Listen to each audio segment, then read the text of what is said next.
trust Donald Trump, and what do you get? A bunch of lies and total bullshit. Or at least that's the parody of the song that I like to do. As we have seen from the past week, the idea that Trump is an isolationist, a guy who's out to just America dealing with America's own problems and not involving itself in everything else, which is one of the reasons a lot of people voted for him, was this so-called isolationism. Well, we've seen from the past week that that's not exactly true, and there's absolutely nothing isolationist about him whatsoever, considering that he has now threatened to steal entire countries at gunpoint, like the Panama Canal, Canada, Greenland, and Great Britain. Countries who are allies of the United States, not even ones that are hostile to it, but merely ones that Trump feels America has a right to. And isn't that so perfect for someone who was supposedly the anti-imperialist candidate? The guy who was going to get us out of the wars and was saying how Ukraine was a waste of time, we shouldn't be in it. But now all of a sudden just offered us like 4 new wars just to literally steal countries. And for all of his big bluster, no new wars, we're broke, we can't afford all this spending. Here he is basically just announcing imperialism as though it were as as common as a car driving past your house. So that whole idea that he was this isolationist and that he was an anti-imperialist, well, has certainly turned out to be not true in any way, shape, or form.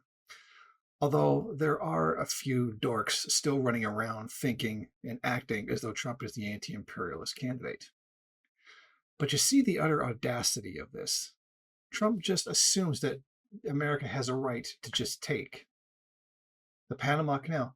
Most terrible deal, worst deal of all time, ask anybody. And that America just has some kind of like divine right to just come in and take anything they want. Like literally might makes right. Not even like lying to justify. Usually, you lie. Oh, weapons of mass destruction. Oh, there you go. Now you've got your lie to justify going into Iraq. Well, we have to go get bin Laden. Oh, there's your lie to justify the invasion of Afghanistan. But he's not even doing that this time. Like the difference between him and the neocons, he's not even doing it. He's just outright saying, oh, we want it, we can take it. It seems like a new manifestation of the old manifest destiny that America was founded on. The divine right to just take land and do whatever you want with it, regardless of the people who are already there. To take things that just aren't yours in any way, shape, or form. The Panama Canal was never rightly U.S. territory. It was stolen at some point, but the Panama Canal belongs to Panama. And that's pretty obvious. Just as the Suez Canal doesn't belong to the United States either. If I'm correct, I believe it does belong to Egypt. If I'm correct. But here it is, everybody with their isolationist, and Trump's going to get us out of the meaningless wars, and he's going to have us, not deal with Ukraine anymore. Here he is offering up 4 new wars out of complete bloody ignorance, and not even attacking enemies of the United States, attacking its allies. And the sheer absurdity of this whole thing, like invading Canada to make us a state. We don't want to be a state. We don't want to watch like literally everything we believe in just be completely destroyed and absorbed by the US death machine.